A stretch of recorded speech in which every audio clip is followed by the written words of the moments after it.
Hafa day and welcome to Weekend Edition. I'm Crystal Paco. So glad you could join us. More help could be on the way for local contractors. Congresswoman Madeline Bordallo has introduced a bill to allow new foreign workers for civilian projects. It's similar to an earlier provision she successfully sponsored that helped boost H-2 laborers for military construction. Nestor Lecanto reports. What's good for inside the fence should be good for outside the fence. That's the idea behind Congresswoman Madeline Bordallo's bill to provide more local discretion over the number of foreign H-2 workers here. The Temporary Workforce Act would make sure that local labor needs are met by giving the governor of Guam more input in temporary labor need determinations. Specifically, it would allow him to certify the temporary needs of Guam's civilian labor market, while safeguarding the local economy from over-reliance on temporary workers. Bordallo was able to include a provision in last year's National Defense Authorization Act that allows more foreign workers for military-related projects here. But the governor and local contractors say they need the same sort of authorization for civilian projects. Meanwhile, the military is already benefiting from the increased H-2 labor. Colonel Brent Bien, the officer in charge of Marine Corps Activity Guam, says construction work is in full swing. You drove up here, you see Route 3A, the expansion there, and of course right here where we are, the cantonment, the clearing of particular areas. So there's a lot of progress being made, a lot of work going on up here in particular.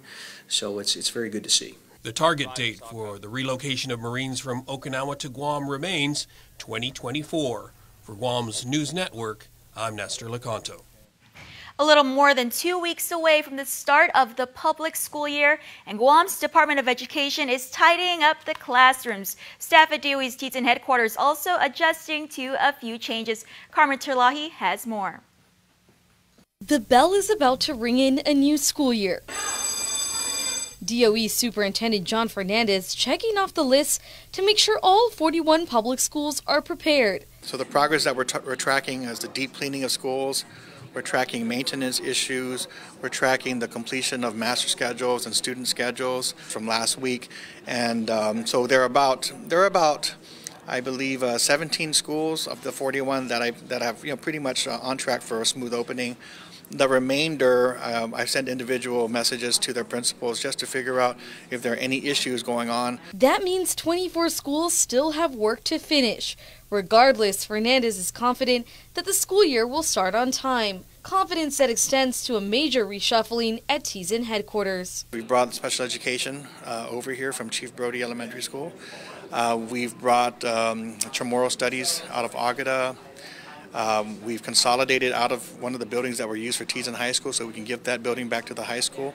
Consolidated all those operations here. Operations will include hosting workshops such as the leadership training that education officials say could save the department money for student learning. The opportunity that you're seeing right now is that we're able to finally host a lot of trainings, a lot of our conferences right here at headquarters without having to go spend money on a hotel or some other venue. And that's going to be an advantage for us so we can identify and reserve those resources for our schools. Classes are scheduled to begin August 14th. Reporting for Guam's News Network, I'm Carmen Victoria Terlahi. Spending a summer abroad in Micronesia, 25 UCLA students were part of the inaugural partnership with UOG. Learning about social movements and conducting community-based research, some students even have ties to Guam. Mia Aguilar has the story. This study abroad program is the first. The partnership between UOG and UCLA allowed students to learn about social movements in Guam and the Pacific while conducting community-based research with Dr. Keith Camacho, Associate Professor in the Asian American Studies Department at UCLA. Jillian Duenas' father is Chamorro. She last visited Guam when she was only 2. I just think the biggest thing I've learned so far is how important it is to know where you're from and be able to carry your ancestry with you proudly. Students took weekly excursions to cultural sites and worked with local organizations like Chief Horao Academy, Guampedia, the Guam Museum, the Guam Preservation Trust, the HASA Foundation, and the UOG Center for Island Sustainability. Daniel Stone, a current student at UOG, explains what he learned from his stateside peers. I'm a Chamorro Studies major, so I learned a lot about about Guam and our history and the stuff that's going on already. But with Dr. Camacho, he's actually broadened that horizon, let me realize that similar issues have happened in other islands and that we all have pretty much the same colonial experiences and lessons they hope to take back for future endeavors. Melissa Eliu's family is from Samoa and Tonga, but was raised in the Bay Area. The number one thing that I feel like I'm going to take back is the native Chamorro term, Inafa Maulik. A lot of the stuff that we're learning, not just in the class, but with each other, with ourselves as peers, is being able to use this stuff to advocate and empower, for me, the young people and youth back at home. All students said if given a choice, they'd visit Guam again. Reporting for Guam's News Network, I'm Mia Aguilar. We are less than 1 month away from the primary election, and the 5 candidates for the next governor of Guam squared off in a forum this week hosted by the Chamber of Commerce. As might be expected, most of the questions focused on business-related issues. Nestor Lecanto has our Decision Watch report.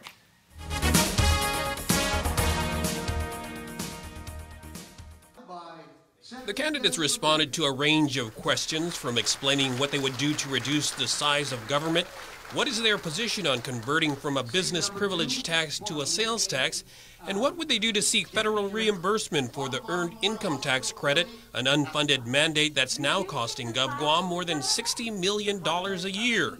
But one of the hottest topics of late is the Guam Memorial Hospital, which recently lost its accreditation.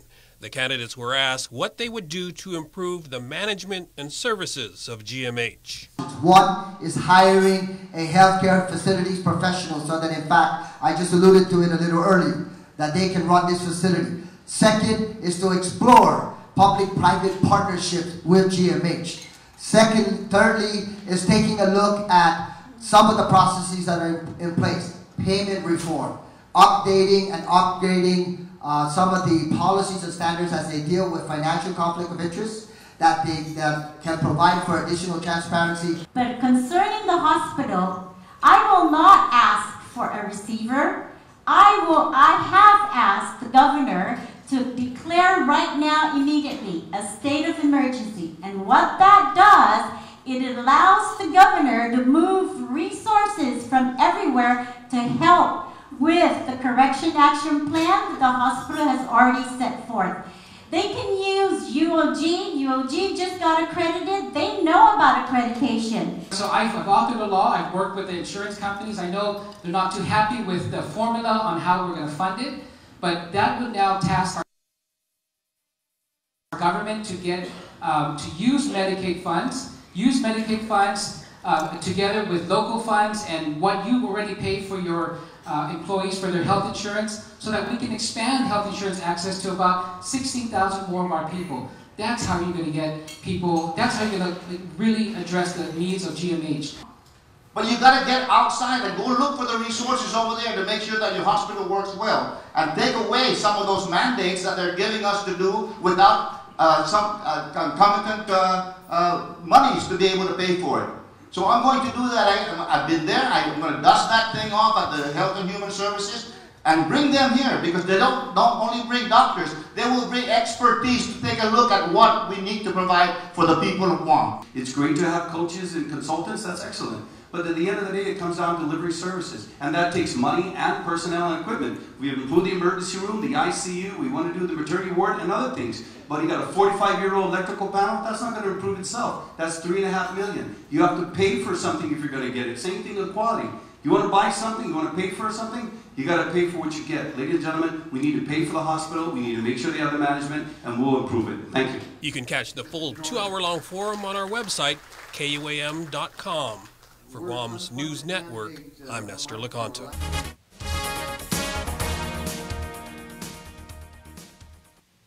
For many, Chamorro's family is everything. It was Ernie Wistig's, also known as the Cornman's, 70th birthday celebration that prompted dozens of his family stateside to fly to Guam for a Wistig family reunion. Here's more. Rudy Wistig only dreamed of the day he'd bring his whole family back to his home on Guam. Thankfully, their family decided they'd have a reunion when their brother Ernie Wustig, known as Guam's cornman, turned 70. This, don't give me tears. It's emotional. It's really emotional. Well, it's probably the best trip to see all my children. Here's the youngest right here. We've been waiting our whole life for this. I'm very honored to be blessed, I guess, for all my brothers and sisters, for them being here. Rudy is one of 18 brothers and sisters. He left Guam in 1972. For Rudy's sons, daughters, grandchildren, and their cousins, the trip to Guam is a first. His wife Elaine also traveling the distance from Redding, California. Our 5 children and most of our grandchildren are here, first time ever, to see where their dad grew up, where my husband grew up, where his culture is. It's amazing. It's been just a blessing the whole entire time. Amber Wustig-Hammonds has waited her 37 years of life to travel to the island her father, Ernie and Rudy's brother, and their sisters call home.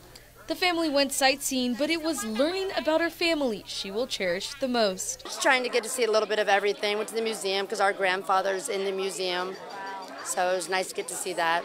Her cousins were also excited to learn about their German great-grandparents who made Guam their home. I just think it's really important to see where your roots come from, so just coming here and experiencing it is totally different than hearing stories. Getting to experience it with all of our cousins and our parents has been really great. The Wustig family hopes other Chamorros abroad will have the opportunity to reunite. If you've never been and your family is from here, you have to come. It's amazing and it's beautiful. Reporting for Guam News Network, I'm Carmen Victoria Turlahi. Stay tuned, more Weekend Edition after the break.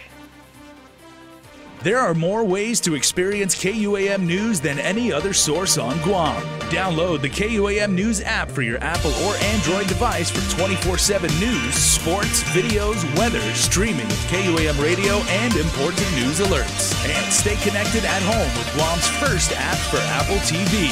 All available now from the App Store. A simple handshake. That's all Jake Calvo needed when he started his company. Today, 80 years later, we like to say thank you to all of you who have taken our hand in trust. Thank you to the dreamers. Thank you to the realists. Thank you to the family-oriented. Thank you to the entrepreneurial. Thank you to those climbing the corporate ladder. And to the ones starting a new life together. Thank you to the traditionalists and the edgy. To the young at heart and the old souls. Thank you to the daring, to the protective, to the practical. Thank you to the hopeful. To all of you from all of us, our deepest, happiest, and infinite thanks. 80 years here for you. 80 years thanks to you. Calvo's Insurance, a legacy of trust. As a nurse, I cared for thousands of patients at their time of greatest need. I know how important it is to have our only public hospital accredited. With your help, Josh and I will change our island's approach to healthcare. We will reduce insurance costs, make sure there are enough beds at GMH, better utilize public health centers, and invest in the latest technology. We will get the job done. I'm in to help get us there, and I humbly ask for your vote. I'm Lilian Guerrero, and I approve this message. Character selfie specials at Chuck E. Cheese's Guam. Snap a selfie with any of our new friends, share it on social media, and tag us at CEC Guam. Show your post at the counter and get the special for only $5. Specials valid Mondays through Fridays in July at Chuck E. Cheese's Guam. Summer is here, and at Cars Plus and Mighty, that means big savings during our summer clearance event. Right now, save up to $8,000 on select 2018 Ram 1500 SLT Crew Cab, or save $3,250 on a 2018 Chrysler Pacifica. Voted Family Car of the Year. 1.99 APR financing is available for qualified buyers. Plus, buy today and receive a Cars Plus value card, where you get 21 cents off per gallon at all Shell stations. Don't miss our summer clearance event, going on now at Cars Plus and Mighty. Cars Plus, driven by you. Hello, and welcome back. Now time to take a look at what's trending on our social media. Here's Asha Robles with Trend Spotting. Hi everyone, and welcome to Trend Spotting. Here's what caught your eye on social media this week.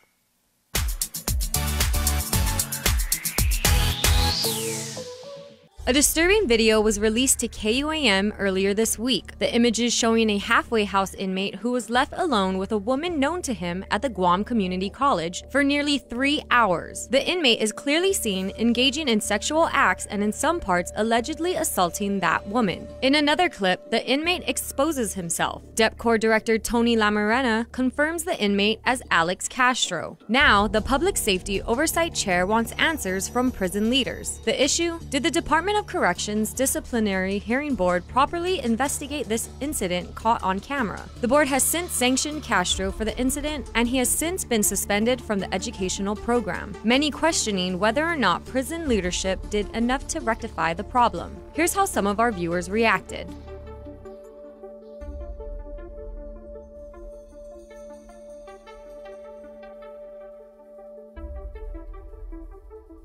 Meantime, an internal affairs investigation at DOC is ongoing. You may have come across a viral video capturing a profound racist outburst on a mass transit bus, right here on Guam. It's now raising questions about the safety of a transit system that serves hundreds. Guam Regional Transit Authority Director Rick Augustine tells KUAM News the video is from January. No complaint was ever filed and no action was ever taken, even though Augustine himself saw the video shortly after the incident occurred. He also says since no physical altercation took place, no action was taken. The video appears to document a disagreement between two passengers, with one of the passengers unleashing a loud 2-minute profanity-laced tirade.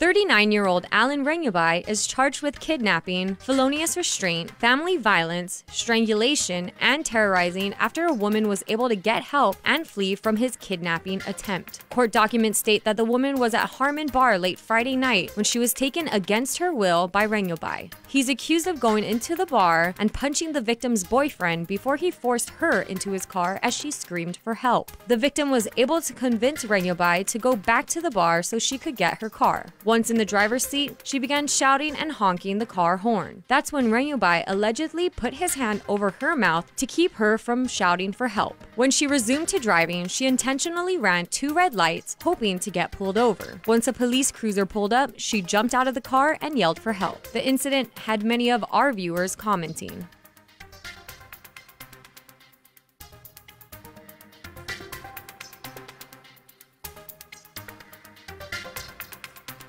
A huge win for Guam's very own Brogan Walker-Sanchez. She improves to 6-0 in her MMA career after earning the unanimous decision win over Miranda Maverick, 30-27 in the first round, 30-27 in the second round, and 29-28 in the third round in Invicta 30 held in Kansas City, Missouri. Congratulations, Brogan. As the micro games in YAP comes to an end, Team Guam has been making noise and even bringing home some gold medals. Mission accomplished for the national basketball team program. The men's and women's teams successfully defended their gold medal this year. The men's team defeated the Republic of Marshall Islands 86-72. Mikolai Wesley led the way with 22 points. The women's team also defeated RMI in the finals 62-38. Joylene Pangilinan scored a team-high 15 points. A job well done from all of us at KUAM and our online viewers.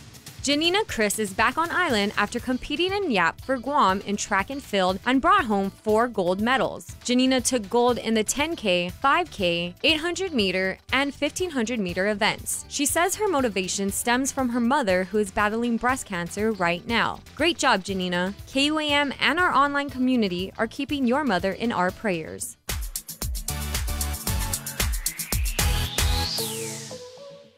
Thanks for joining us. Catch us next week for more trend spotting.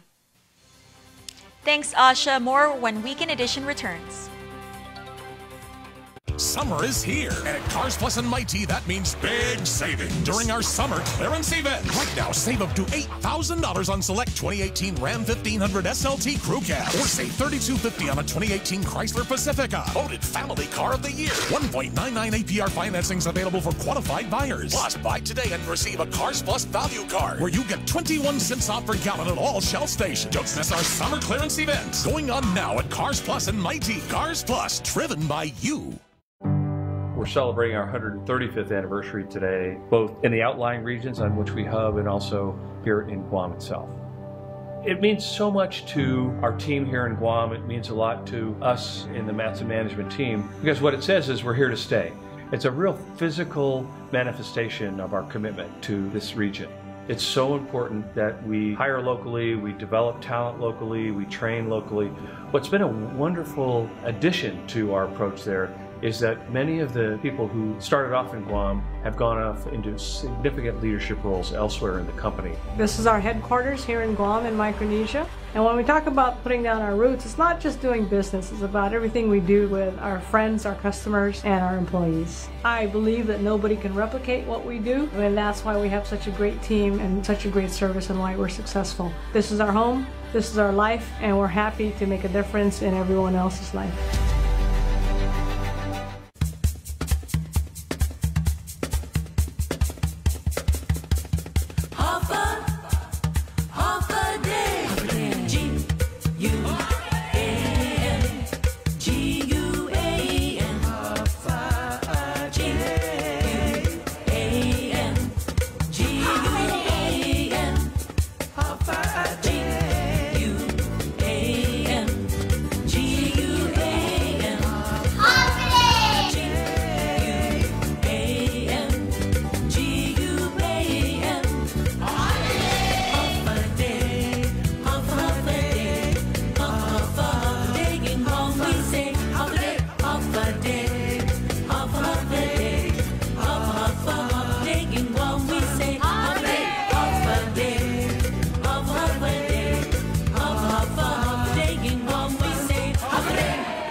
Guam's auto appearance specialist, Elegant Reflections, has been providing the automotive industry with professional detailing and car care products at its highest quality, from complete detailing, full interior detailing, exterior detailing, headlamp restoration, hand washing, seat and carpet shampoo, engine degreasing, undercarriage cleaning, paint sealant, fabric protection, paint oxidation removal, and so much more. Visit us at our new location. Call 646-5555 for an appointment. Elegant Reflections, Guam's auto appearance specialist, over 20 years of experience. So Sergeant Paul Tapao is here. Have a day, Sarge. Hey, thanks for having me again. Okay, I've been curious. I've always wanted to ask you, because we get a lot of feedback from the community, and they say, I know Sergeant Tapao, I trust him, I see him around, he's doing really good things, and GPD has so many outlets for me to relay information. But what if my recollection of what I may have seen is kind of fuzzy? You know, a lot of people say, like, you know, I want to report something, but if my information isn't 100% accurate, I don't want to incriminate the wrong Guamanian and then wind up, like, irritating that person and then, you know, putting myself in a hot spot. No, you're you know, that's the major question that people ask is how, you know, if I'm not too sure on everything. And, you know, we tell them, hey, if you saw something. Can I do more harm than help? No, actually, you're doing more help than anything, because okay. you're leading our investigators in the right direction and stuff. And, you know, regardless if you're on point or you're off just by a hair, you know, it really is leading our investigators in the right path and helping bringing closure to this case. So, you know, if you pay attention to details, if you understand your daily routine and you find something out of the ordinary, you know, you may be sitting in that traffic light and you may hear the crime report that this happened on July 23rd in this area. You're going to actually have a what we call a playback of your memory, just running stuff through their head about what actually happened and what actually occurred during that day. So, you know, to the best of your knowledge, whatever you can remember about that incident or any other incident, you know, provide that information, give that information, because again, it steers us in that right direction. Now, I've been with you out in the field, Paul, when you're, you know, even just going around and everything like that, and because you're a cop, right, you always say this all the time, you're like, you know, you got to stay sharp, you got to stay vigilant. How can I learn as a normal citizen how to do that? Because if you walk into a gas station and you see or hear something like suspect and everything, you automatically shift into, okay, like, what's the person wearing? How tall are they? You know, what kind of car did they get into and everything? That's your mindset, right? Because you've been trained that way. If I'm walking into the gas station, I'm thinking, are the powdered donuts fresh? You know, how much is the price of, you know, I've got a million things that I'm thinking of already, plus all of my work stuff, right? How can I stay sharp and, you know, be able to provide the right information to GPD? Really just train your mind, you know, start building that situational awareness. You know, we have to, we're in this state of, you know, society has put us in this state where we actually have to develop a situational awareness in our brain to make us understand that in the event something should happen, this is how I'm going to react. In the event something should happen, this is where I can provide the assistance. And I use it, I play it with my, you know, I play a game with my kids and my family.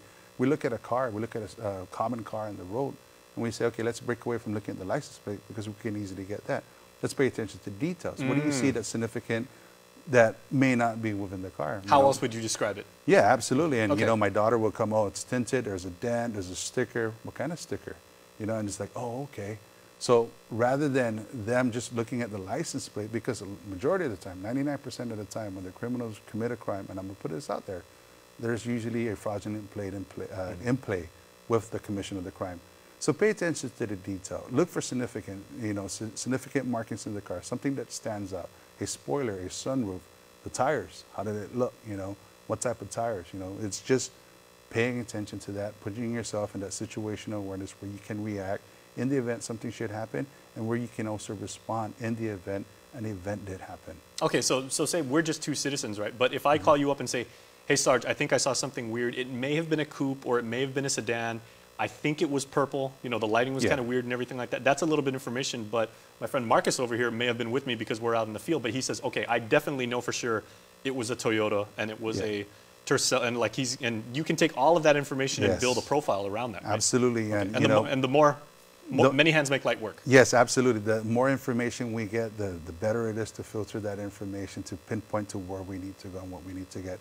And when I go to the Crime Stoppers presentation and I tell people, be careful with color, you know, we adapt, our brain adapts to size and shapes and everything better than we do color because of the fact that our eyes requires lights to interpret color. So even if you're off by, you know, being purple, teal blue, or within that range, it's the same range and what we're looking for, the same color range. And it's okay, it's perfectly fine, you know. Give us that information, regardless if we're inundated with information, what it provides is a great filtration network in which we can actually say, check, check, okay, we can discredit that, check, check, we can add that on. All right, Sarge, thanks so much. That is really helpful, and I know we get a lot of feedback from, you know, from the elderly, even from young people, and they just said, you know, I want to help, but I don't know if my stuff is concrete enough. But as we've learned today, no detail is too small, and the more people do this and everything like that, it just makes the system that much stronger. Yeah, absolutely. In any investigation, we take all information that comes in. Any witness that may have witnessed something, you know, we take it at full face value, and we take, and you know, we move forward with the information they provide. No rock, you know, no stone goes unturned and everything. So we actually put everything into perspective of where we need to go in the investigation. And it helps us, again, line us to where we need to be. All right, so as you say, stay sharp. Thanks, man. Appreciate it. All right, that's what he said. The Sarge said stay sharp, so that's what you need to do, and we will see you right after this break.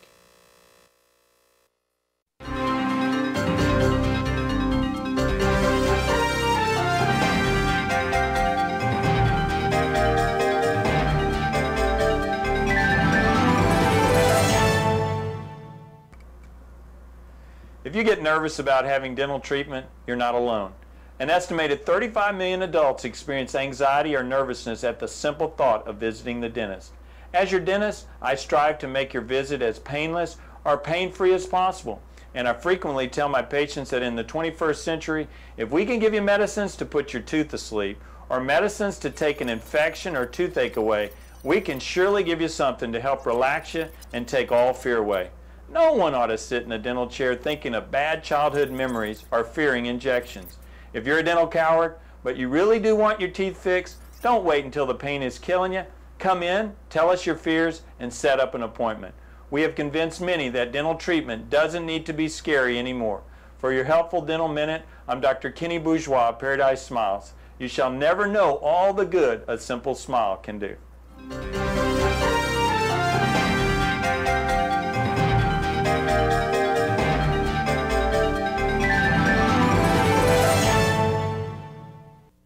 In this divided world, there are still things that unite us. Great music, thrilling games, and the love for that perfect burger. Ruby Tuesday Guam, for the love of burgers menu. For a limited time, get an amazing burger for just $11.99. Lunchtime at Ruby Tuesday Guam.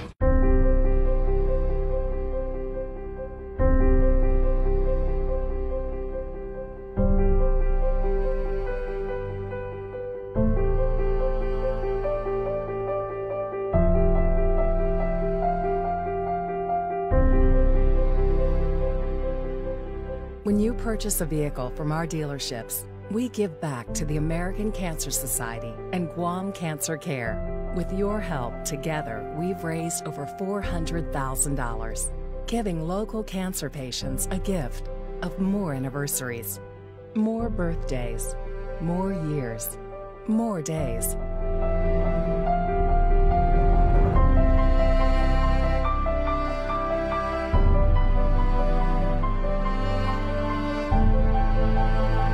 Together, we're giving them the gift of time. Triple J, customers first.